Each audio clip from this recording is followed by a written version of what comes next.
দেবগড় গাঁয়ে সেই সকালে সূর্য তো উঠেছিল, কিন্তু তার আলোর সঙ্গে একটা ভয়ঙ্কর নিস্তব্ধতা এসেছিল। গায়ের বড় আঙিনায় যেখানে পঞ্চায়েত হতো আর উৎসব পালন করা হতো, আজ অনেক লোক এক জায়গায় জড়ো হয়েছে। কারো মুখে কোনো ভাব নেই, যেন সবাই কোনো অঘটনের অপেক্ষায় দাঁড়িয়ে আছে। সেখানে একটা গুরুতর কথা চলছে, এমন একটা কথা যা মানবতাকে লজ্জিত করে দিয়েছে।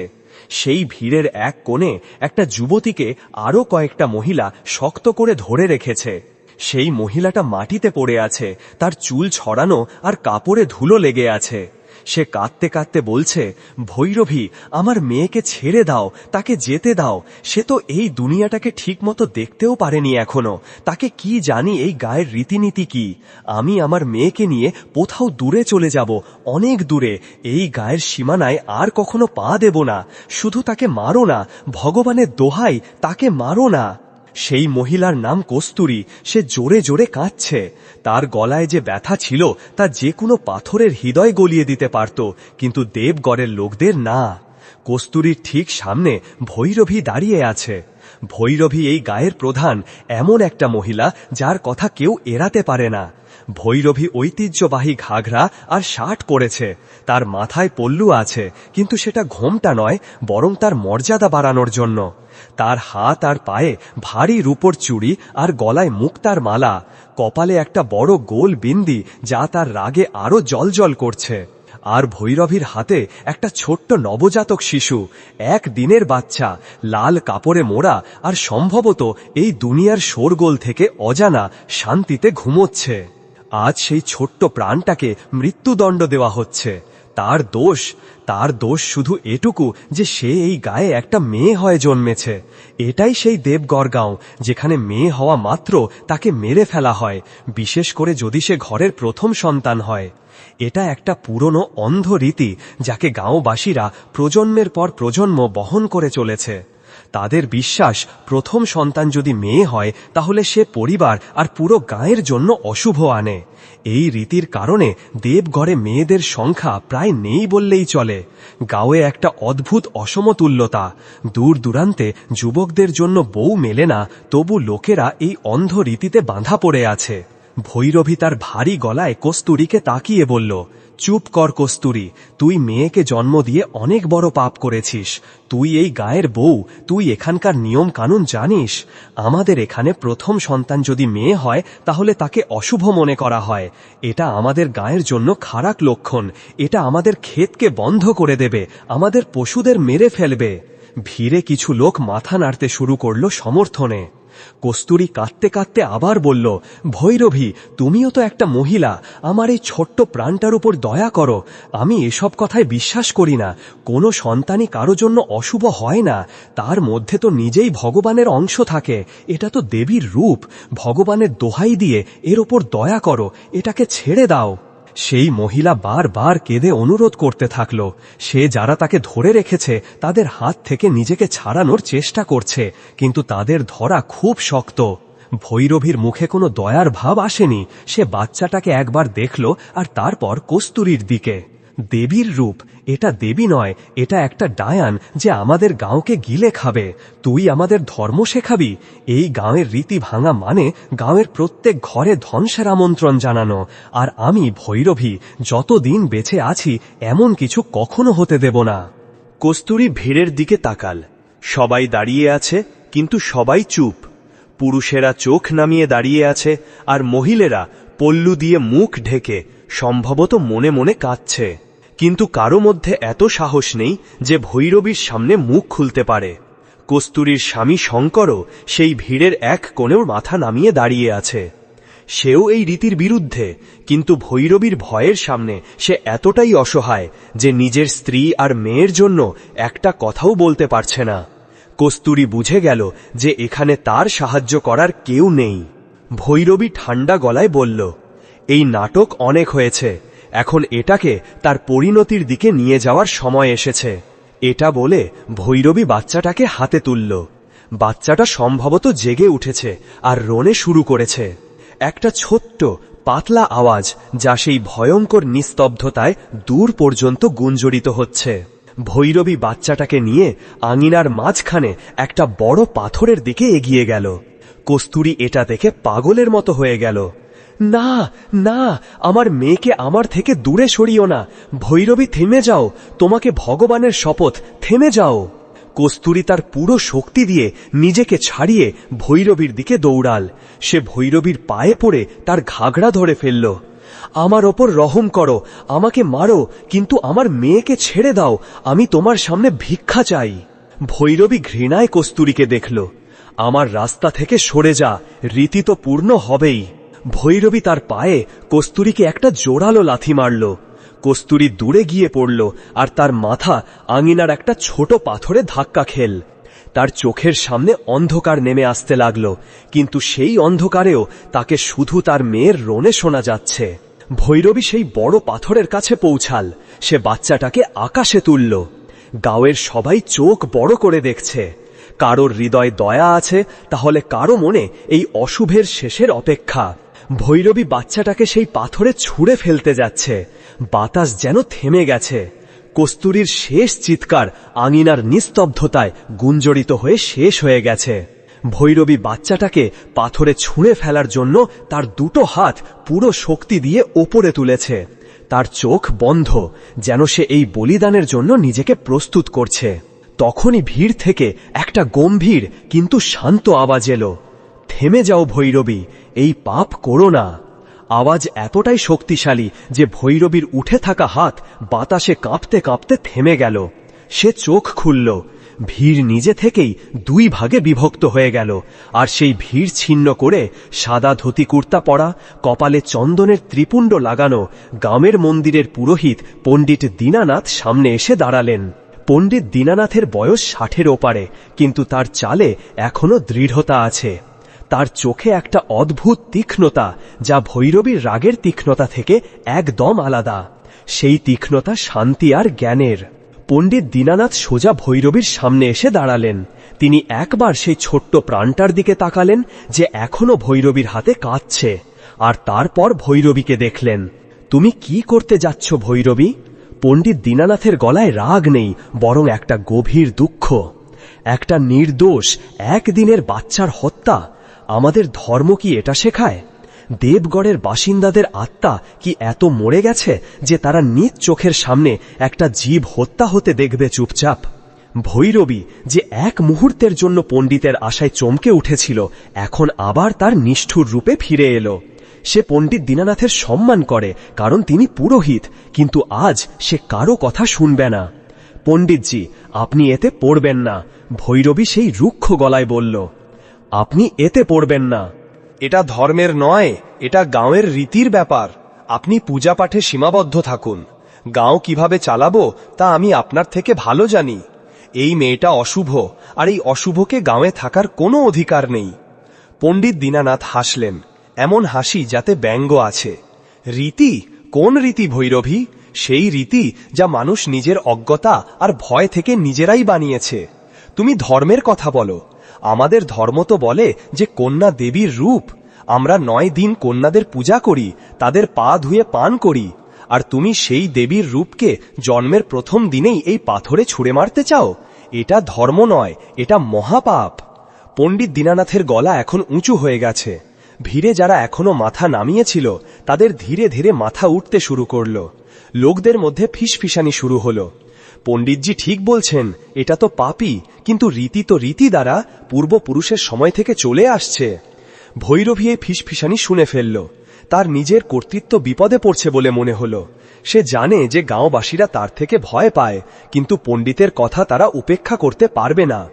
পণ্ডিতজি, ভৈরবী চিৎকার করে উঠল, আপনি এই লোকদের বিভ্রান্ত করবেন না। আপনি জানেন না এই গাঁও আগেও এমন অশুভের দাম দিয়েছে। যখন তখন এই রীতি ভাঙা হয়েছে, গাঁয়ে খরা করেছে, মহামারী ছড়িয়েছে। আপনি কি চান এই একটা মেয়ের জন্য আমরা পুরো গাঁও ধ্বংস করে দিই? বলুন। সে তার আঙুল বাচ্চাটার দিকে দেখালো। এর জন্য আমাদের দেবতা আমাদের থেকে রাগী হয়ে যাবেন। আমি ভৈরবী আমার গাঁয়ের দেবতাদের রাগাতে দেব না, যদি তার জন্য আমাকে আপনার বিরুদ্ধে যেতে হয়।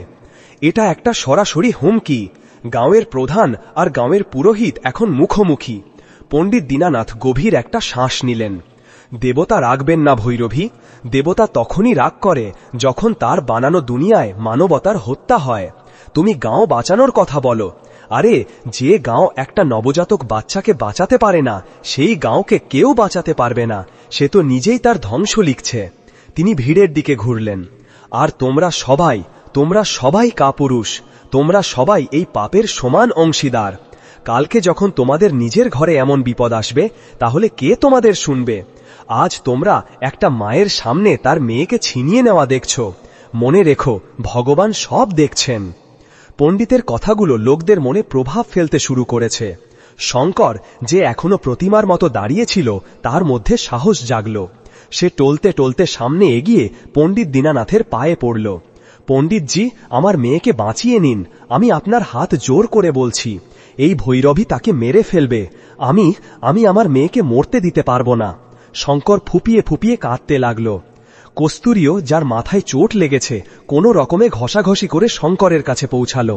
তার মাথা ঘুরছে, চোখের সামনে অন্ধকার নেমে আসছে, কিন্তু সে পণ্ডিত দীনানাথের ধুতির কিনারা ধরে ফেলল। হ্যাঁ পণ্ডিতজি, আমাদের মেয়ে, এটাকে বাঁচান। এখন পুরো দৃশ্য বদলে গেছে। একদিকে অসহায় মা বাবা পণ্ডিতের পায়ে পড়ে আছে, আর অন্যদিকে ভৈরবী, যার হাতে এখনো সেই বাচ্চা। ভৈরবী বুঝে গেল যে এখন সে এই বাচ্চাকে সবার সামনে খোলাখুলি মারতে পারবে না।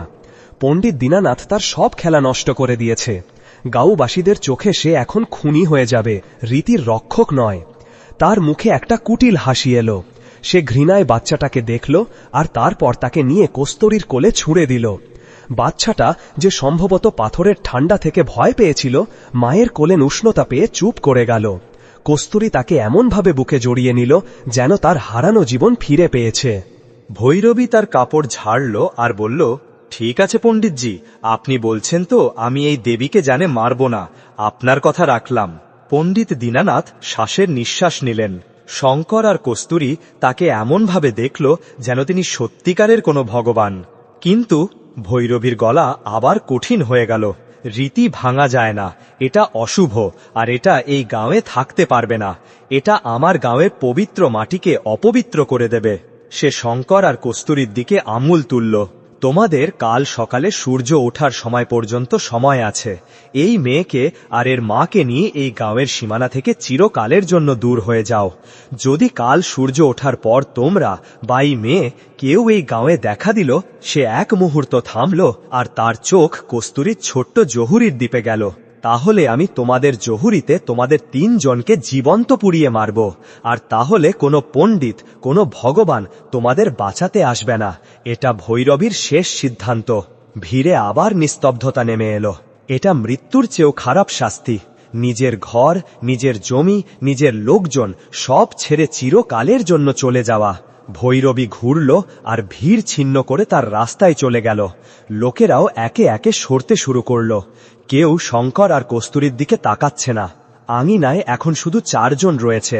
পণ্ডিত দীনানাথ, যিনি চুপচাপ দাঁড়িয়ে আছেন, সম্ভবত তার জয়ের ওপর দুঃখ করছেন। আর মাটিতে পড়ে থাকা কস্তুরী আর শঙ্কর, তারা তাদের ছোট্ট মেয়েকে বুকে জড়িয়ে, যাকে তারা মৃত্যুর মুখ থেকে বাঁচিয়েছে, কিন্তু এখন একটা অজানা আর বেঘর ভবিষ্যতের হাতে তুলে দিয়েছে। আঙিনায় এখন মৃত্যুর নিস্তব্ধতা পড়ে আছে। ভৈরবী চলে যাওয়ার পর ভিড়ও পাতার মতো ছড়িয়ে পড়েছে। ধুলো বসছে, আর বাতাসে শুধু একটা অদ্ভুত ভয় আর ঠান্ডা দুঃখ থেকে গেছে। মাটিতে কস্তুরী তার ছোট্ট মেয়েকে বুকে চেপে বসে আছে। তার মাথা থেকে এখনো ধীরে ধীরে রক্ত গড়াচ্ছে, যেখানে ভৈরবীর লাথিতে চোট লেগেছে, কিন্তু তাকে সেই ব্যথার কোনো অনুভূতি হচ্ছে না। তার সব মনোযোগ তার মেয়ের ওপর, যে তার মায়ের কোলের উষ্ণতা পেয়ে এই দুনিয়ার প্রথম আর সবচেয়ে নিষ্ঠুর পরীক্ষার পর এখন ঘুমিয়ে পড়েছে। কস্তুরী বারবার তার আঙুল দিয়ে তাকে ছুঁয়ে দেখছে, নিশ্চিত করছে যে সে সত্যি জীবিত, সত্যি তার। শঙ্কর, যে এখনো প্রতিমার মতো ছিল, তার মধ্যে যেন প্রাণই বাকি নেই। সে হাঁটুর ওপর পড়ে আছে, তার হাতের তালু রুক্ষ মাটিতে দেকা। সে এক দৃষ্টিতে তার জহুরির দিকে তাকিয়ে আছে, সেই জহুরি যাকে সে নিজের হাতে তৈরি করেছে। তার সামনে তার পূর্বপুরুষদের ক্ষেত, যাতে এখনো ফসল দাঁড়িয়ে আছে। সব কিছু এক মুহূর্তে ছেটে গেছে, সে বেঘর হয়ে গেছে। পণ্ডিত দীনানাথ একটা লম্বা আর ভারী নিঃশ্বাস নিলেন। তিনি তার ধুতির কিনারা দিয়ে চোখ মুছলেন। তিনি জানেন যে তিনি একটা প্রাণ বাঁচিয়েছেন, কিন্তু তিনি এটাও জানেন যে তিনি এই গাঁয়ের অন্ধবিশ্বাসের বিরুদ্ধে একটা খুব বড় লড়াই শুরু করে দিয়েছেন। তিনি তার জয়ের ওপর খুশি নন, কারণ এই জয় একটা পরিবারের উজড়ে যাওয়ার দামে এসেছে। তিনি ধীরে ধীরে শঙ্কর আর কস্তুরীর কাছে এলেন। তার হৃদয় এই অসহায় দম্পতিকে দেখে গলে গেল। শঙ্কর, কস্তুরী, ওঠো বাবা। তার গলায় একটা বাপের মতো নরমতা। তিনি শঙ্করের কাঁধে হাত রেখে তাকে সাহায্য করলেন। শঙ্কর উঠল, কিন্তু একটা জীবিত লাশের মতো। তারপর তিনি কস্তুরীকে দেখলেন। বেটি, তোমার মাথা থেকে রক্ত পড়ছে, তিনি বললেন। কস্তুরী যেন শোনেনি।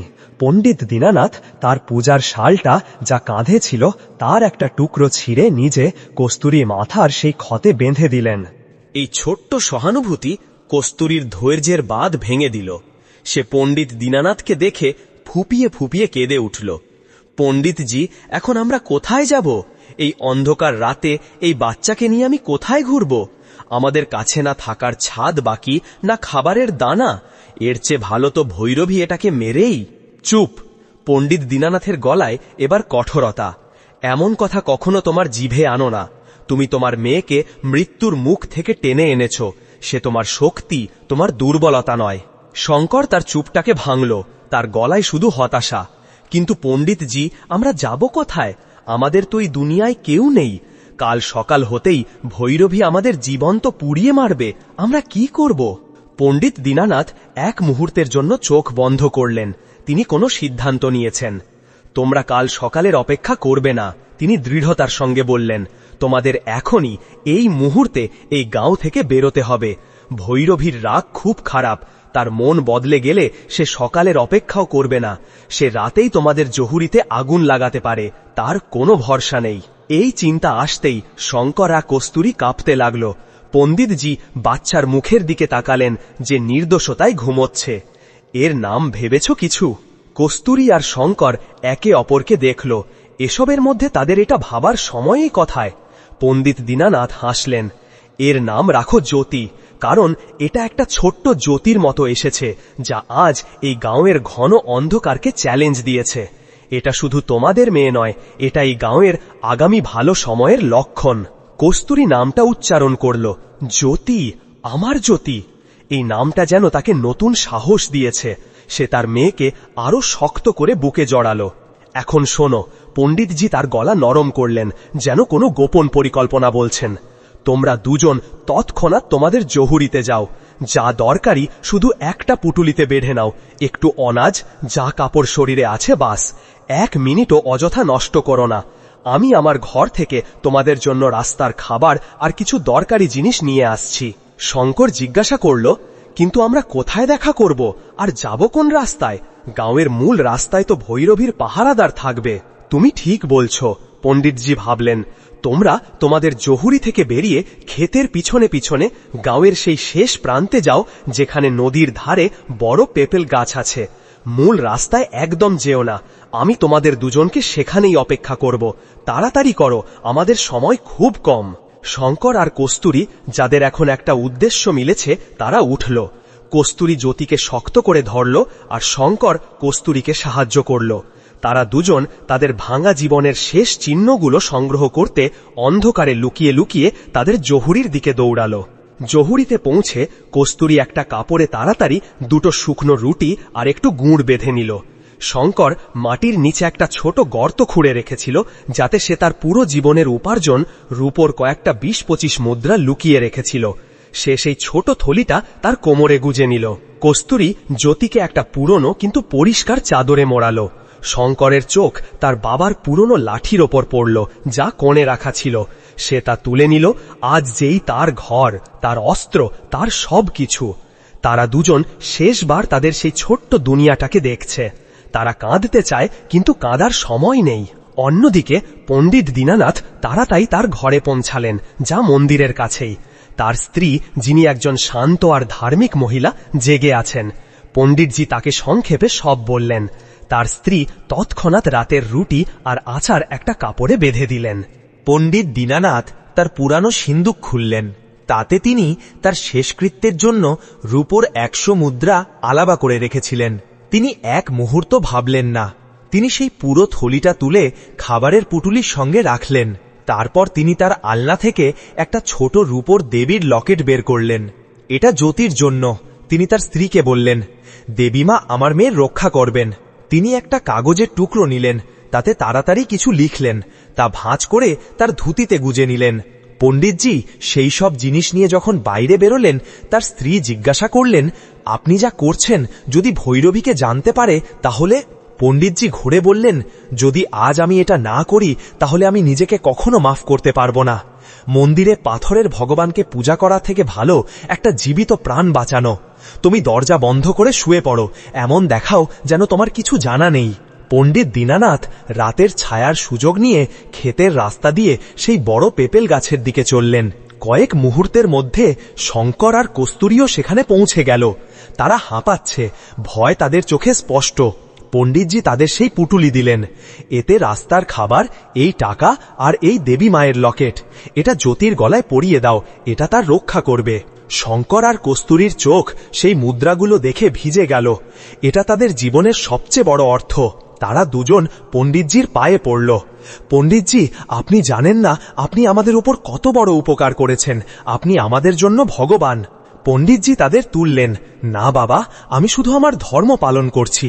তিনি তার ধুতি থেকে সেই ভাঁজ করা কাগজ বের করলেন। এটা একটা চিঠি। এখান থেকে নদীর ধার ধরে চলতে যাও, মূল রাস্তায় ভুলে উঠো না। এই নদী তোমাদের সোনপুর শহর পর্যন্ত নিয়ে যাবে। সেখানে বড় শিব মন্দিরের পুরোহিত পণ্ডিত রামেশ্বরকে এই চিঠি দিয়ে দাও। তিনি আমার গুরু ভাই। আমি লিখে দিয়েছি যে তোমরা আমার যজমান আর শহরে কাজের খোঁজে এসেছ। তিনি তোমাদের থাকা আর কাজের ব্যবস্থা অবশ্যই করে দেবেন। এটা একটা পূর্ণ ব্যবস্থা, একটা নতুন জীবনের অস্পষ্ট আশা। যাও বাবা, এখন এক মুহূর্ত দাঁড়িও না। আর হ্যাঁ, কখনো পিছনে ফিরে এই গাঁয়ের দিকে তাকাবে না। জ্যোতিকে ভালো করে পড়াশোনা করাও, তাকে এতটা ক্ষমতাবান বানাও যাতে কোনো ভৈরবী তার রাস্তা আটকাতে না পারে। কস্তুরী আর শঙ্কর শেষবার পণ্ডিত দীনানাথের পা স্পর্শ করল। তাদের চোখে অশ্রু আর কৃতজ্ঞতা। যাও, ভগবান তোমাদের মঙ্গল করুন। শঙ্কর লাথি তুলল, কস্তুরী জ্যোতিকে বুকে জড়ালো, আর তারা দুজন ঘন অন্ধকারে নদীর ধারে একটা অজানা ভবিষ্যতের দিকে এগিয়ে গেল। পণ্ডিত দীনানাথ সেই গাছের পিছনে লুকিয়ে দাঁড়িয়ে রইলেন যতক্ষণ না তারা দুজন ছায়া অন্ধকারে পুরোপুরি মিলিয়ে যায়। তিনি আকাশের দিকে হাত জোর করে, হে প্রভু, এদের রক্ষা করো। কিন্তু তারা জানত না যে তাদের আরও কেউ দেখছে। গাঁয়ের সবচেয়ে উঁচু হাভেলি ভৈরবীর প্রাসাদেও এখনো আলো জ্বলছে। সে ঘুমায়নি। তার একটা গুপ্তচর, যাকে পণ্ডিতের ওপর নজর রাখার জন্যই ছেড়ে দেওয়া হয়েছিল, হাঁপাতে হাঁপাতে তার কাছে পৌঁছালো। মালকিন। ভৈরবী তার ঠান্ডা চোখে তাকে তাকিয়ে বলল, কি হয়েছে? মালকিন, সেই পণ্ডিত, সেই বুড়ো, সে তিনজনকে ভাগিয়ে দিয়েছে। ভৈরবীর মুখে কোনো অবাক হওয়া নেই। আমার জানা ছিল সে খুব ধার্মিকতার ভান করে। তারা নদীর রাস্তায় গেছে মালকিন। পণ্ডিত তাদের সোনপুর শহরের রাস্তা বলেছে। ভৈরবীর ঠোঁটে একটা খুবই বিপজ্জনক হাসি ভাসল। সোনপুর? হ্যাঁ, তারা ভেবেছে তারা পালিয়েছে। তারা ভেবেছে তারা আমার পৌঁছাল থেকে দূরে চলে গেছে। সে তার আসন থেকে উঠল আর জানালার কাছে গেল, যেখান থেকে দূর নদীর অস্পষ্ট রাস্তা দেখা যায়। গাঁও থেকে পালিয়েছে, আমার নজর থেকে নয়।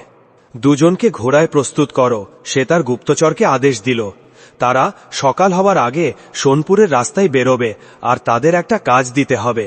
রাতের ঘন অন্ধকার, আকাশে না চাঁদ না তারা। মেঘগুলো যেন সব আলো গিলে নিয়েছে। দেবগড় গাঁও এখন অনেক পিছনে ছেটে গেছে, কিন্তু তার ভয় শঙ্কর আর কস্তুরীর সঙ্গে সঙ্গে চলছে। তারা নদীর ধারে উবর খাবর কাদা ভরা পায়ে চলছে সাবধানে। শঙ্করের হাতে তার বাবার পুরনো লাঠি, যাকে সে মাটিতে ঠেকে ঠেকে সামনের রাস্তা টের পাচ্ছে। তার অন্য হাত কস্তুরীর কোমরে, তাকে সাহায্য করছে। কস্তুরীর মাথায় বাঁধা পণ্ডিতজির কাপড় এখন রক্তে পুরো লাল। ব্যথার ঢেউ তার মাথায় উঠছে, কিন্তু সে তার ঠোঁট কামড়ে ধরে রেখেছে। তার কোলে চাদরে মোড়া জ্যোতি একদম শান্ত, যেন সে এই পুরো দুনিয়ার নিষ্ঠুরতা থেকে অবগত না হয়ে ঘুমোচ্ছে। দূর পর্যন্ত শুধু নদীর জলের বইয়ের শব্দ আসছে, আর মাঝে মাঝে রাতের কোনো কীটের ডাক।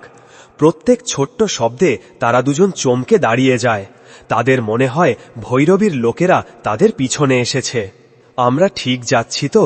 কস্তুরী কয়েক ঘন্টায় প্রথমবার তার গলা খুলল। তার গলা ভয়ে কাঁপছে। হ্যাঁ হ্যাঁ কস্তুরী, শঙ্কর তাকে সাহস দেওয়ার চেষ্টা করল। পণ্ডিতজি বলেছিলেন শুধু নদীর ধার ধরে রাখো, এটা আমাদের সোনপুরে নিয়ে যাবে, শুধু শুধু আর একটু। কিন্তু শঙ্কর নিজে জানে আর একটুর মানে কতটা। সোনপুর এখান থেকে অন্তত 2 দিনের পায়চারি, আর তাও যদি রাস্তা সোজা হয়। একটা আহত স্ত্রী আর একটা নবজাত বাচ্চার সঙ্গে এই যাত্রা সপ্তাহের মতো লাগছে। তারা চলতে থাকল। কস্তুরীর পা এখন সাড়া দিচ্ছে না। ধাক্কা খেয়ে সে অনেকবার পড়তে পড়তে বেঁচেছে। শঙ্করের নিজের কাঁধও ব্যথায় ভেঙে পড়ছে, কিন্তু সে তার অসহায়তা দেখাতে চায় না।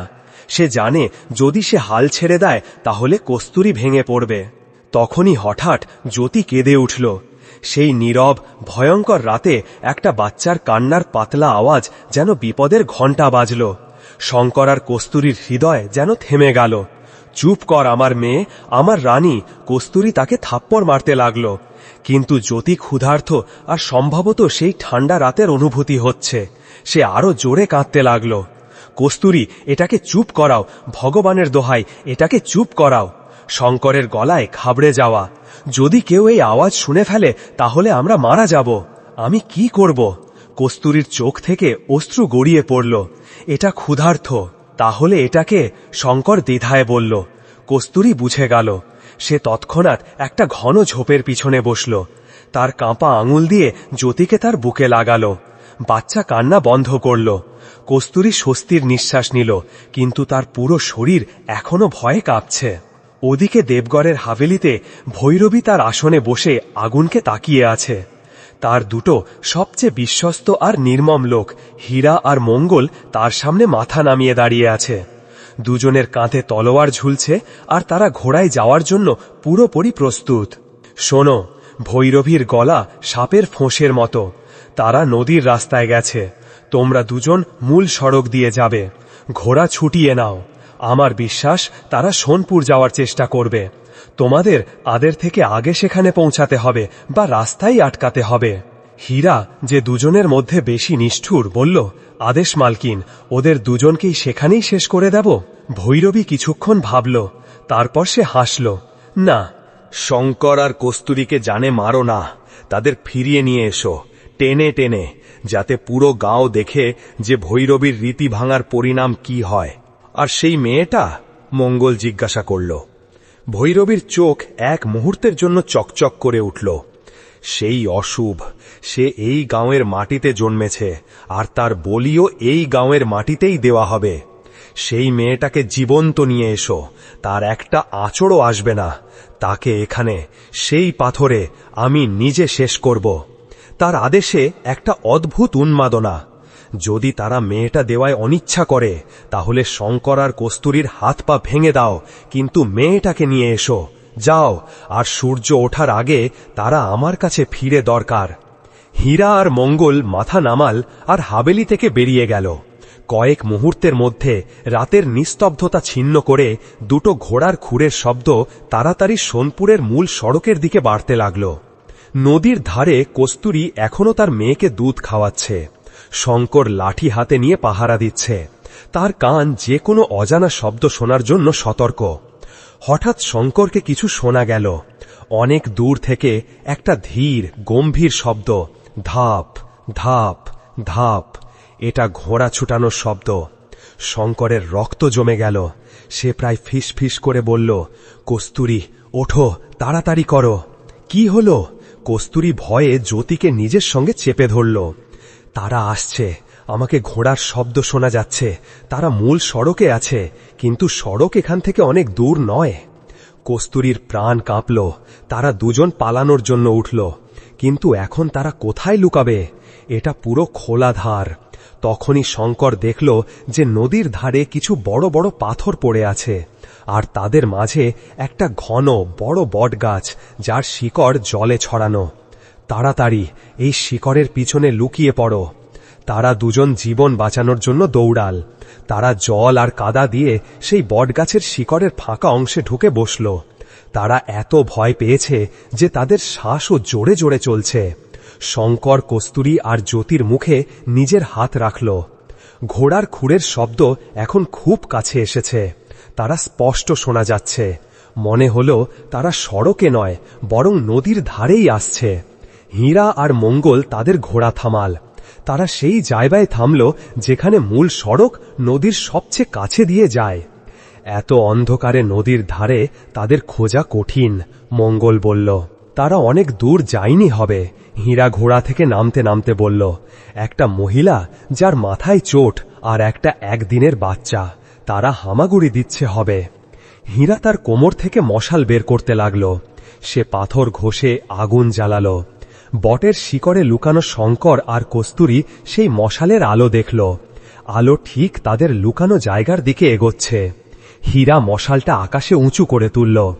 দেখ মঙ্গল, এখানে কাদায় পায়ের ছাপ আছে, তাজা ছাপ। তারা এখানকার কাছাকাছি লুকিয়ে আছে।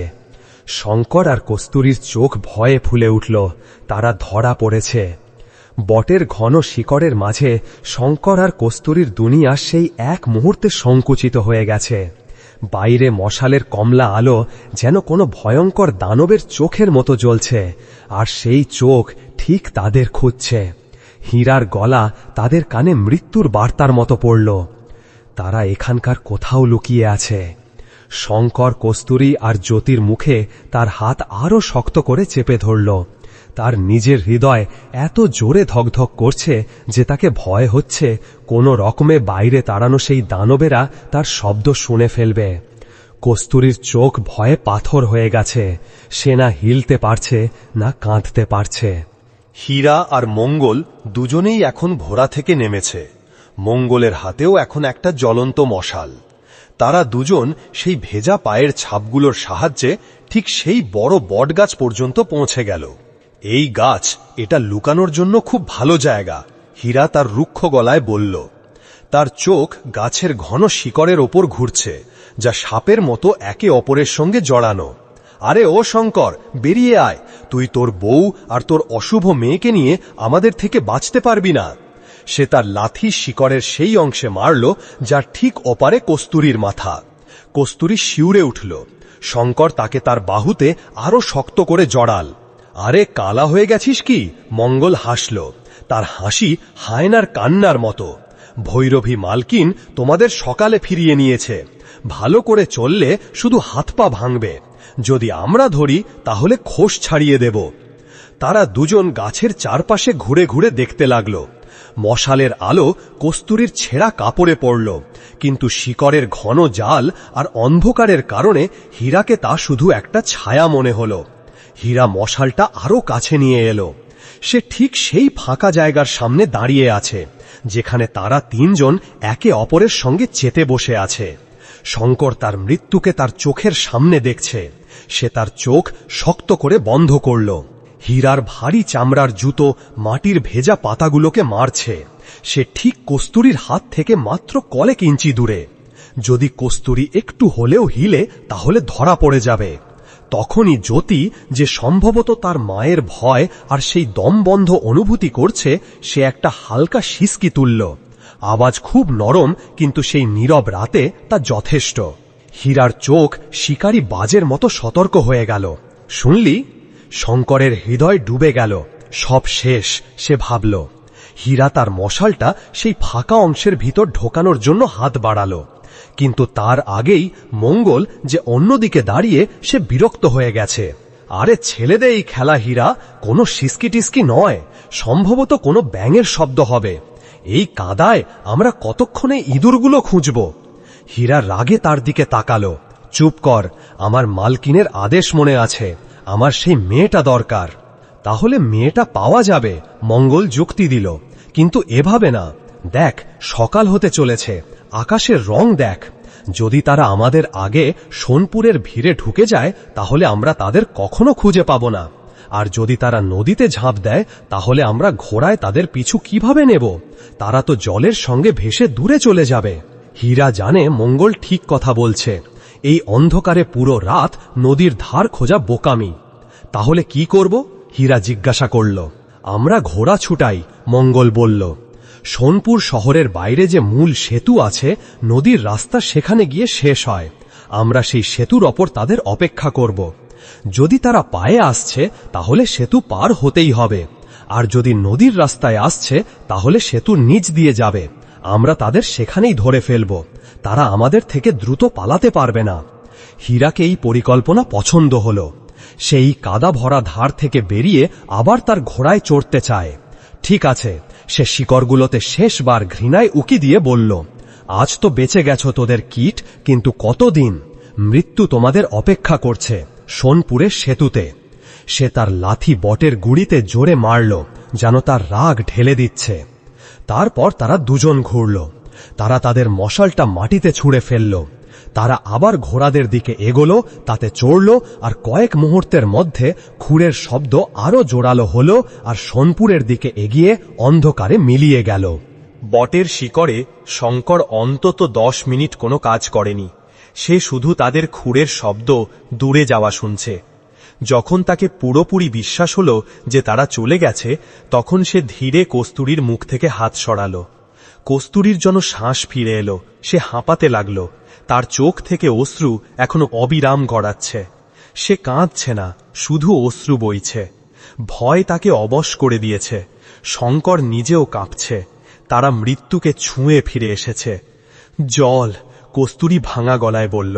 শঙ্কর হামাগুড়ি দিয়ে শিকড় থেকে বেরোল। সে চারপাশে দেখল। দূর দূরান্তে কেউ নেই, শুধু নদীর বইয়ের শব্দ আর সেই দুটো ফেলে রাখা মশালের ধূসর আগুন। সে নদী পর্যন্ত গেল, হাতের অনেকুনে জল ভরল আর এরে কস্তুরীকে খাইয়াল। তারপর সে জ্যোতিকে দেখল। সেও জেগে উঠছে, তার ছোট ছোট চোখ খুলে তার মাকে দেখছে। তারা চলে গেছে? কস্তুরী জিজ্ঞাসা করল। হ্যাঁ, শঙ্কর বলল, কিন্তু চিরকালের জন্য নয়। তারা সোনপুরের সেতুতে আমাদের অপেক্ষা করছে। কস্তুরীর বাকি সাহসও ছেড়ে দিল। তাহলে এখন আমরা কি করব? আমরা নদীর রাস্তায়ও যেতে পারবো না। শঙ্কর নদীর ওপার দিকে দেখল। ওপারে নদীর ধার নয়, বরং একটা ঘন কালো জঙ্গল শুরু হয়েছে। এমন জঙ্গল যাতে সম্ভবত কখনো কোনো মানুষ যায়নি। পণ্ডিত দীনানাথ তাদের নদীর ধার ধরে যাওয়ার কথা বলেছিলেন, কারণ সেই রাস্তা সহজ। কিন্তু এখন সেই রাস্তা মৃত্যুর রাস্তা হয়ে গেছে। শঙ্কর একটা সিদ্ধান্ত নিল। কস্তুরী, সে তার স্ত্রীর দিকে তাকাল, যার চোখে এখন শুধু শূন্যতা। আমাদের পণ্ডিতজির বলা রাস্তা ছেড়ে দিতে হবে। তারা আমাদের অপেক্ষা করছে নদীর রাস্তায়। আমরা তাদের সেখানে পাব না। তাহলে কোথায় যাব? কস্তুরী জিজ্ঞাসা করল। শঙ্কর লাঠি দিয়ে নদীর জলের গভীরতা মাপল। জল খুব গভীর নয়, সম্ভবত বুক পর্যন্ত, কিন্তু প্রবাহ দ্রুত। আমাদের এই নদী পার হতে হবে, শঙ্কর দৃঢ়তার সঙ্গে বলল। কস্তুরীর চোখ ভয়ে ফুলে উঠল। কি, এই প্রবাহে, এই অন্ধকারে? আমার মাথায় চক্কর লাগছে। আর জ্যোতি, এটা তো একদিনের। এটা ঠান্ডা জল সহ্য করবে কিভাবে? এটা মরে যাবে। মরবে না। শঙ্করের গলায় এমন একটা সাহস যা সে নিজে আগে কখনো অনুভব করেনি। যদি আমরা এখানে থাকি তাহলে আমরা 3 জন মারা যাব। যদি সোনপুরের দিকে যাই তাহলেও মারা যাব। আমাদের বাঁচার শুধু একটা রাস্তা, এই জঙ্গল, আর জঙ্গল পর্যন্ত পৌঁছানোর একটা রাস্তা, এই নদী। সে তার কোমরে বাঁধা রূপোর মুদ্রার থলি স্পর্শ করল, যা পণ্ডিতজি দিয়েছেন। তাকে পণ্ডিতজির শেষ কথা মনে পড়ল, জ্যোতিকে এতটা ক্ষমতাবান বানাও যাতে কোনো ভৈরবী তার রাস্তা আটকাতে না পারে। আজ আমি আমার জ্যোতির রাস্তা কারো আটকাতে দেব না, সে মনে মনে শপথ নিল। কস্তুরী, ওঠো, আমাদের এখনই বেরোতে হবে। সূর্য ওঠার আগে আমাদের সেই জঙ্গলে লুকিয়ে পড়তে হবে। ওঠো। শঙ্কর পণ্ডিতজি দেওয়া খাবারের পুটুলি তুলল। কস্তুরী তার মেয়েকে বুকে এমনভাবে চেপে ধরল যেন সে তার ঢাল হয়ে গেছে। শঙ্কর লাঠিটা নদীতে গেঁথে কস্তুরীর হাত শক্ত করে ধরল, আর তার প্রথম পা দেবগড়ের সেই নিষ্ঠুর মাটি ছেড়ে একটা অজানা আর ঠান্ডা ভবিষ্যতের দিকে এগিয়ে দিল। নদীর বরফের মতো জল তাদের পায়ে ধাক্কা খেল। নদীর জল যেন বরফের ছুরির মতো বিঁধল। শঙ্কর যেই তার পা জলে রাখল, প্রবাহের জোরে সে টলমল করে উঠল। জল তার কোমর পর্যন্ত। কস্তুরী, আমার হাত শক্ত করে ধরো, সে চিৎকার করল। কস্তুরী, যার কোলে জ্যোতি, কাঁপছে, ঠান্ডা থেকে নয়, ভয় থেকে। তার মাথার ক্ষত ঠান্ডা জলের স্পর্শে একটা ভয়ঙ্কর ব্যথা নিয়ে জ্বলে উঠল। তাকে মনে হলো সে এখনই অজ্ঞান হয়ে যাবে। শঙ্কর, আমার পারবে না, জল খুব জোরে। সে কেঁদে ফেলল, আমরা ডুবে যাব। মরবে না। শঙ্করের গলায় এমন একটা সাহস যা সে নিজে আগে কখনো অনুভব করেনি। যদি আমরা এখানে থাকি তাহলে আমরা 3 জন মারা যাব। যদি সোনপুরের দিকে যাই তাহলেও মারা যাব। আমাদের বাঁচার শুধু একটা রাস্তা, এই জঙ্গল, আর জঙ্গল পর্যন্ত পৌঁছানোর একটা রাস্তা এই নদী। সে তার কোমরে বাঁধা রূপোর মুদ্রার থলি স্পর্শ করল, যা পণ্ডিতজি দিয়েছেন। তাকে পণ্ডিতজির শেষ কথা মনে পড়ল, জ্যোতিকে এতটা ক্ষমতাবান বানাও যাতে কোনো ভৈরবী তার রাস্তা আটকাতে না পারে। আজ আমি আমার জ্যোতির রাস্তা কারো আটকাতে দেব না। সে মনে মনে শপথ নিল। কস্তুরী, ওঠো, আমাদের এখনই বেরোতে হবে। সূর্য ওঠার আগে আমাদের সেই জঙ্গলে লুকিয়ে পড়তে হবে। ওঠো। শঙ্কর পণ্ডিতজির দেওয়া খাবারের পুটুলি তুলল। কস্তুরী তার মেয়েকে বুকে এমনভাবে চেপে ধরল যেন সে তার ঢাল হয়ে গেছে। শঙ্কর লাঠিটা নদীতে গেঁথে কস্তুরীর হাত শক্ত করে ধরল, আর তার প্রথম পা দেবগড়ের সেই নিষ্ঠুর মাটি ছেড়ে একটা অজানা আর ঠান্ডা ভবিষ্যতের দিকে এগিয়ে দিল। নদীর বরফের মতো জল তাদের পায়ে ধাক্কা খেল। নদীর জল যেন বরফের ছুরির মতো বিঁধল। শঙ্কর যেই তার পা জলে রাখল, প্রবাহের জোরে সে টলমল করে উঠল। জল তার কোমর পর্যন্ত। কস্তুরী, আমার হাত শক্ত করে ধরো, সে চিৎকার করল। কস্তুরী, যার কোলে জ্যোতি, কাঁপছে, ঠান্ডা থেকে নয়, ভয় থেকে। তার মাথার ক্ষত ঠান্ডা জলের স্পর্শে একটা ভয়ঙ্কর ব্যথা নিয়ে জ্বলে উঠল। শঙ্কর, আমার পারবে না, জল খুব জোরে। সে কেঁদে ফেলল, আমরা ডুবে যাব। না। শঙ্কর তার লাঠিটা নদীর তলায় পুরো শক্তি দিয়ে গেঁথে দিল। আমরা ডুবব না। আমার দিকে তাকাও কস্তুরী, আমার চোখে তাকাও। কস্তুরী তার স্বামীর চোখে তাকালো। সেখানে ভয় আছে, কিন্তু ভয়ের চেয়ে বেশি একটা জেদ, তার মেয়েকে বাঁচানোর জেদ। জ্যোতিকে শক্ত করে ধরে রাখো, শঙ্কর বলল। আমি তোমাকে ধরে আছি, আমরা একসঙ্গে চলব। সে তার এক হাত কস্তুরীর কোমরে দিল আর অন্য হাতে লাঠি সামলালো। তারা ইঞ্চি ইঞ্চি এগোতে লাগল। নদীর প্রবাহ তাদের বারবার পিছনে ঠেলে দিচ্ছে। তাদের পা ধারালো পাথরে ধাক্কা খাচ্ছে। একবার শঙ্করের পা পিছলে গেল আর তারা দুজন জলে পড়তে যাচ্ছিল, কিন্তু শঙ্কর লাঠির সাহায্যে নিজেকে সামলে নিল। কস্তুরীর কোলে চাদরে মোড়া জ্যোতি এই পুরো হট্টগোলের মধ্যে ঠান্ডা জলের ছিটেগুলোর বাবজুদ নীরব। সে না কাঁদল না সিসকি তুলল, যেন সে জানে যে এখন কান্না মানে মৃত্যু। কস্তুরীকে মনে হলো তারা শতাব্দী ধরে সেই নদীতে চলছে। তার হাত পা অবশ হয়ে গেছে। তাকে মনে হচ্ছে আর এক পা চলতে পারবে না। শুধু আর একটু কস্তুরী। শঙ্কর হাঁপাচ্ছে। ধার এসে গেছে। অবশেষে একটা শেষ ধাক্কা দিয়ে শঙ্কর কস্তুরীকে টেনে ধারের ভেজা মাটিতে ঠেলে দিল আর নিজেও হামাগুড়ি দিয়ে বেরোল। তারা 3 জন নদীর ওপার ধারে ঘন জঙ্গলের সীমানায় কাদা আর বালিতে পড়ে আছে। তারা 3 জন খারাপভাবে হাঁপাচ্ছে। তাদের কাপড় জলে ভিজে স্যাঁতসেঁতে আর শরীর ঠান্ডায় নীল হয়ে গেছে, কিন্তু তারা জীবিত, তারা বেঁচে গেছে। কস্তুরী প্রথমে কাঁপা হাত দিয়ে জ্যোতির চাদর খুলল। বাচ্চার চোখ বন্ধ, কিন্তু তার বুক হালকা হালকা উঠছে। সে ঘুমোচ্ছে। কস্তুরী তাকে চুমু খেল আর তার ঠান্ডা বুকে আবার চেপে ধরল, যাতে তার শরীরের বাকি উষ্ণতা দিয়ে মেয়েকে জীবিত রাখতে পারে। শঙ্কর উঠে দাঁড়ালো। তার শরীরে একটুও শক্তি নেই, কিন্তু সে জানে তারা এখানে থাকতে পারবে না। সে নদীর ওপারে ফিরে দেখল। দেবগড়ের ধার এখন অন্ধকারে পুরোপুরি মিলিয়ে গেছে, কিন্তু সে জানে ওপারে ঘৃণা আর মৃত্যু, আর এপারে একটা ঘন কালো অজানা জঙ্গল। এমন জঙ্গল যাতে বন্য জানোয়ারের ভয়ঙ্কর শব্দ গুঞ্জরিত হচ্ছে। এই রাস্তা সোনপুরে যায় না, এই রাস্তা কোথাও যায় না। আমাদের চলতে হবে, শঙ্কর কস্তুরীকে তুলতে তুলতে বলল। সূর্য ওঠার আগে আমাদের এই জঙ্গলে যতটা ভিতরে যাওয়া যায় লুকিয়ে পড়তে হবে। কস্তুরী মাথা নাড়ল। এখন কারোর মধ্যে কথা বলার সাহস নেই। শঙ্কর তার লাঠি তুলল। কস্তুরী জ্যোতিকে সামলালো। পণ্ডিতজির দেওয়া খাবারের পুটুলি আর টাকার থলি, যা শঙ্কর তার কোমরে শক্ত করে বেঁধে রেখেছে, জলে ভিজলেও নিরাপদ। তারা সেই নদীকে, সেই ধারকে শেষবার দেখল, যা তাদের মৃত্যু তো দেয়নি, কিন্তু তাদের ঘর চিরকালের জন্য ছিনিয়ে নিয়েছে। আর তারপর তারা দুজন একে অপরের সাহায্যে সেই ঘন জঙ্গলের অন্ধকারে মিলিয়ে গেল।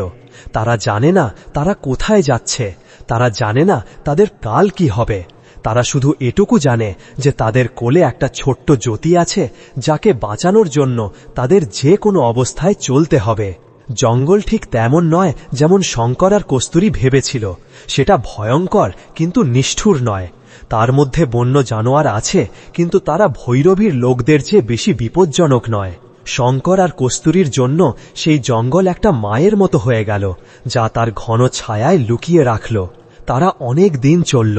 পণ্ডিতজির দেওয়া রুটিগুলো প্রথম দিনেই শেষ হয়ে গেল, কিন্তু তারা বন্য কন্দমূল আর নদীর জল খেয়ে বেঁচে রইল। শঙ্কর তার লাঠি দিয়ে জানোয়ারদের দূরে তাড়াল, আর কস্তুরী জ্যোতিকে তার বুকের উষ্ণতা দিয়ে ঠান্ডা থেকে বাঁচিয়ে রাখল। জ্যোতি, সেই ছোট্ট প্রাণ, এই পুরো যাত্রায় অবাক করা শান্তিতে রইল, যেন সেও জানে এটা জীবন আর মৃত্যুর লড়াই। কয়েক সপ্তাহের কঠিন যাত্রার পর তারা সেই ঘন জঙ্গল থেকে বেরোল। তারা একটা নতুন রাজ্যের সীমানায় এমন একটা কসবায়, যার নাম সুখপুর। এখানকার লোকেরা দেবগড়ের লোকদের মতো নয়। তাদের কারো রীতি বা কারো ঘরে জন্মানো মেয়ের সঙ্গে কোনো সম্পর্ক নেই। শঙ্কর পণ্ডিত দীনানাথের দেওয়া রূপোর 100 মুদ্রা ব্যবহার করল। তারা একটা ছোট ভাড়ার ঘর নিল। শঙ্কর একটা লোহার ভাটিতে শ্রমিকের কাজ শুরু করল। কস্তুরী ঘরে ঘরে পরিষ্কারের কাজ করতে লাগল। তাদের জীবন সহজ নয়। তারা গরিব, তাদের কাছে কিছু নেই, কিন্তু তারা স্বাধীন। তাদের প্রতি রাতে এই ভয় নেই যে কেউ তাদের মেয়েকে অশুভ বলে ছিনিয়ে নেবে। আর সবচেয়ে বড় কথা, তারা খুশি। সময়ের চাকা দ্রুত ঘুরতে থাকল। বছর কেটে গেল। জ্যোতি, যাকে তারা কাদায় ফোটা পদ্ম বলে ডাকে, এখন বড় হয়েছে। শঙ্কর আর কস্তুরী পণ্ডিত দীনানাথের সঙ্গে করা প্রতিশ্রুতি পালন করেছে। তারা নিজেরা ক্ষুধার্ত থেকে ছেঁড়া কাপড় পরে তার মেয়েকে পরিয়েছে। জ্যোতিও তার মা বাবার তপস্যাকে বৃথা যায়নি। সে পড়াশোনা করে সুখপুরের সবচেয়ে ক্ষমতাবান আর দয়ালু বৈদ্য হয়েছে। একদিন 20 বছর পর সুখপুরের ছোট্ট ঔষধালয়ে বৈদ্য জ্যোতি রোগী দেখছে। শঙ্কর আর কস্তুরী, যারা এখন বুড়ো হয়ে গেছে, বাইরে বসে তার মেয়েকে গর্বের সঙ্গে দেখছে। তখনই একটা বৈঠক গাড়ি থামল। তার থেকে কিছু লোক একটা খুব অসুস্থ বুড়ো লোককে নামিয়ে নিয়ে এলো। সেই লোক খুব খারাপভাবে কাশছে আর তার শ্বাস উঁচু নিচু হচ্ছে। সে কেউ আর নয়, বরং দেবগড়ের সেই লোক যে সেই দিন ভিড়ে চুপচাপ দাঁড়িয়ে দৃশ্য দেখছিল। কস্তুরী আর শঙ্কর তাকে তৎক্ষণাৎ চিনে ফেলল। তারা দুজন এক মুহূর্তের জন্য কাঁপল। অতীতের সব ক্ষত সবুজ হয়ে উঠল। সেই বুড়ো লোকও শঙ্করকে দেখল। তার চোখে অবাক হওয়া। তুমি তো শঙ্কর, কস্তুরী, তোমরা দুজন জীবিত। শঙ্কর কিছু বলল না।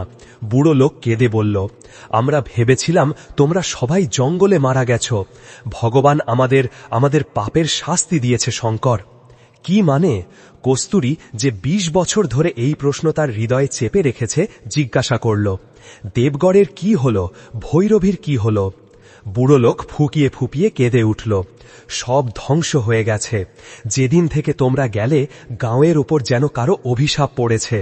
ভৈরবীর রীতি চলতে থাকল, আর মেয়েরা মারা যেতে থাকল। ধীরে ধীরে গাঁয়ে যুবকদের জন্য বউ মেলে না। কেউ তার মেয়ের বিয়ে দেবগড়ে করতে চায় না। যুবকরা কাজের খোঁজায় গাঁও ছেড়ে চলে গেল। সে হাঁপাতে বলল, ক্ষেত বন্ধ হয়ে গেল, হাবেলি নির্জন হয়ে গেল। ভৈরবী, সে পাগল হয়ে গেল। সে একা সেই বড় আঙিনায় সেই পাথরের কাছে বসে থাকত আর বাতাসে চিৎকার করত, অশুভকে মারো, অশুভকে মারো। গত বছর সে সেই পাথরে মাথা ঠুকে ঠুকে মারা গেছে। শঙ্কর আর কস্তুরী স্তব্ধ হয়ে এসব শুনছে। বুড়ো লোক তার চোখ নামালো। দেবগড় এখন একটা ভুতুড়ে গাঁও শঙ্কর, সেখানে কেউ বাকি নেই। আমিও ভিক্ষা করে এখানে পৌঁছেছি। শুনেছি এখানে একটা দয়ালু বৈদ্য আছে। আমার মতো পাপীকে বাঁচাও। তখনই জ্যোতি, যে এসব শুনছিল, তার ঔষধালয় থেকে বেরোল। তার চোখে ঘৃণা নয়, শুধু দয়া। সে সেই বুড়ো লোকের নাড়ি ধরল। একে ভিতরে নিয়ে এসো, সে তার বাবাকে বলল। এর অবস্থা খুব খারাপ, একে ওষুধ দরকার। শঙ্কর আর কস্তুরী একে অপরকে দেখল। তাদের চোখে অশ্রু। যে মেয়েকে দেবগড় অশুভ বলে মারতে চেয়েছিল, যে মেয়েকে ভৈরবী গাঁয়ের ধ্বংসের কারণ মনে করত, আজ সেই মেয়ে দেবগড়ের শেষ অবশিষ্টকে, তার শত্রুকে মৃত্যুর মুখ থেকে টেনে আনছে। কস্তুরী তার মেয়ের মাথায় হাত বুলাল। পণ্ডিত দীনানাথ ঠিকই বলেছিলেন, এটা জ্যোতি, এমন একটা জ্যোতি যা শুধু তাদের জীবনের অন্ধকার নয়, দেবগড়ের অন্ধকারকেও শেষ করে দিয়েছে। দর্শক বন্ধু, এখানে এই কাহিনী এখানেই শেষ হয় না। এখন আমরা জানব যে যদি বাচ্চাদের ঘরে থাকতে হয় তাহলে এই 4টা কথা গাঁঠ বেঁধে রাখতে হবে, কখনো অপমান হবে না। দর্শক বন্ধু, তাহলে সেই 4টা কথা কি, সেই 4টা গাঁঠ কি যা বাঁধলে তোমার মান সম্মান সবসময় থাকবে? আসুন প্রথম আর সবচেয়ে দরকারি গাঁঠের কথা বলি। তোমার তিজোরি তোমার কাছেই রাখো। বুড়ো বয়সের বাটা শুধু তোমার ছেলে নয়, বুড়ো বয়সের সবচেয়ে বড় বাটা তোমার নিজের টাকা। এই কথা শোনাই খুব তেতো, কিন্তু এটাই সবচেয়ে বড় সত্যি। প্রায়ই মা বাবা তাদের সব জমা করা টাকা, ঘর, জমি সবকিছু ছেলেদের নাম করে দেয়। তাদের মনে হয় আমরা সব দিয়ে দিলাম, তাহলে ছেলেরাও বদলে আমাদের সেবা করবে। কিন্তু এখানেই সবচেয়ে বড় ভুল হয়। দেখো, যতদিন তোমার পকেটে টাকা আছে ততদিন তোমার সম্মান, যতদিন তুমি কারো সামনে হাত পাততে বাধ্য নও ততদিন তোমার আত্মসম্মান জীবিত। তোমার ঘর, তোমার টাকা, তোমার পেনশন এগুলো কখনো পুরোপুরি ছাড়ো না। ছেলেদের সাহায্য করো, কিন্তু তোমার দরকার পূরণের পর। যদি তোমার নাতি নাতিনিকে কিছু দিতে হয় তাহলে তোমার ইচ্ছে মতো দিতে পারো। যদি তোমার ছোটখাটো ওষুধ দারুদের খরচ করতে হয় তাহলে কারো সামনে হাত পাততে না হয়। মনে রেখো, যে টাকা চায় তার সম্মান সেখানেই কমে যায়। তাই প্রথম গাঁঠ বেঁধে নাও, তোমার অর্থনৈতিক সুতো সব সময় তোমার নিজের হাতে থাকা উচিত। এখন দ্বিতীয় গাঁঠের কথা বলি। হস্তক্ষেপ নয়, পরামর্শ দাও। তুমি তোমার ছেলেদের ঘরে থাকতে এসেছো, তাদের জীবনে দখল করতে নয়। এটা বোঝা খুব দরকার যে এখন সেই ঘর তাদের নয়, তাদের ঘর চালানোর ধরন তোমার থেকে আলাদা হতে পারে। তাদের ওঠা বসার সময়, খাবার রান্নার ভাব, তাদের নিজের বাচ্চাদের লালন পালনের ধরন সবকিছু তোমার থেকে আলাদা হতে পারে। এখানে তোমাকে অতিথির মতো নয়, বরং একটা সম্মানিত বুড়োর মতো থাকতে হবে। আর সম্মানিত বুড়ো সেই যে প্রত্যেক কথায় পা ফেলে না। বউ সবজিতে লবণ কম দিয়েছে, তাহলে চুপচাপ খেয়ে নাও। ছেলে রাত জেগে কাজ করছে, তাহলে তাকে টোকা দেওয়ার বদলে শান্ত থাকো। নাতি পড়াশোনা করছে না, তাহলে তাকে বকা দেওয়ার অধিকার তার মা বা বাবাকে দাও। তুমি শুধু পরামর্শ দিতে পারো, তাও যখন তোমার কাছে চাওয়া হয়। যদি তুমি চাওয়া ছাড়া প্রত্যেক কথায় হস্তক্ষেপ করো তাহলে তোমার পরামর্শের কোনো মূল্য থাকবে না। লোকেরা তোমার থেকে দূরে সরতে শুরু করবে। তারা তোমার ঘরে আসার আগে ভাববে তোমার সম্মান তোমার হাতে। সেই ঘরে তোমার একটা সীমা বানাও। তোমার পূজা পাঠ করো, তোমার ঘুরতে যাও, তোমার বই পড়ো, কিন্তু তাদের ব্যক্তিগত জীবনে বিচারক হওয়ার চেষ্টা করো না। আসুন এখন তৃতীয় গাঁঠে আসি, যা প্রায়ই ঘর ভেঙে দেয়। অভিযোগ আর তুলনা করা বন্ধ করো। মানুষের স্বভাব যে অভিযোগ করতে তার খুব মজা লাগে, আর বুড়ো বয়সে এই অভ্যাস আরও জোরালো হয়ে যায়। কিন্তু যদি তুমি ছেলেদের ঘরে থাকো তাহলে এই অভ্যাস তোমার জন্য বিষ হয়ে যেতে পারে। কখনো তোমার ছেলের সামনে তোমার বউয়ের খারাপ বলো না, আর কখনো তোমার বউয়ের সামনে তোমার ছেলের অভিযোগ করো না। এটা আগুনে ঘি ঢালার মতো। তুমি অভিযোগ করে মন হালকা করবে, কিন্তু তাদের দুজনের সম্পর্কে যে গাঁঠ পড়বে তার প্রভাব সোজা তোমার সম্মানে পড়বে। ঠিক তেমনি তুলনা করো না। আমাদের সময় তো খুব ভালো ছিল, আমরা তো আমাদের মা বাবার এত সেবা করতাম। পাশের বউ তো তার শাশুড়ির পা টিপে দেয়। এই তুলনা তোমার ছেলেদের তোমার থেকে দূর করে দেবে। তোমার সময় আলাদা ছিল, তাদের চ্যালেঞ্জ আলাদা। তারা তোমার মতো হতে পারবে না, আর তাদের হওয়া উচিতও নয়। যদি ঘরে কোনো অভাব থাকে তাহলে অভিযোগ করার বদলে সেই অভাব পূরণে তুমি কি সাহায্য করতে পারো তা ভাবো। একটা শান্ত আর সন্তুষ্ট বুড়োকে সবাই পছন্দ করে। অভিযোগের পুটুলি নিয়ে ঘুরতে ফাঁকা থেকে সবাই দূরে সরে। আর এখন চতুর্থ আর শেষ গাঁঠ, নিজেকে অসহায় ভাবো না। আমরা যে সবচেয়ে বড় ভুল করি সেটা হলো নিজেকে অসহায় আর বোঝা ভাবা। আরে এখন আমার কি, জীবন তো চলছেই, আমরা তো এখন এদের উপর বোঝা। যেদিন তুমি নিজেকে বোঝা ভাবলে, দুনিয়া তোমাকে বোঝা ভাবলে এক মুহূর্তও লাগবে না। তুমি বোঝা নও, তুমি সেই পরিবারের ভিত্তি। তুমি তোমার জীবনের 50 থেকে 60 বছর সেই পরিবারকে দিয়েছ। তুমি সেখানে অধিকারে থাকছো, কারো দয়ায় নয়। তাই নিজের সম্মান করো, তোমার কাপড় পরিষ্কার পরিচ্ছন্ন পরো, তোমার স্বাস্থ্যের খেয়াল রাখো। এটা নয় যে অসুস্থ হয়েছ তো হয়েই থাকো। একটু সাহস দেখাও, তোমার পুরনো বন্ধুদের সঙ্গে দেখা করো, ফোনে কথা বলো। যদি কিছু পড়ালেখা জানো তাহলে ছেলেদের পড়াতে সাহায্য করো, নিজের জন্য একটা কাজ খোঁজো। যখন তুমি নিজেকে ব্যস্ত আর খুশি রাখবে তাহলে তোমার মুখে একটা আলো থাকবে। লোকেরা সেই মানুষের অপমান করতে পারবে না যার চোখে নিজের আত্মসম্মান ঝলকায়। অসহায়তার চাদর পরে তুমি শুধু দয়া পাবে, সম্মান কখনো নয়। আর দয়া সম্মানের চেয়ে অনেক ছোট জিনিস।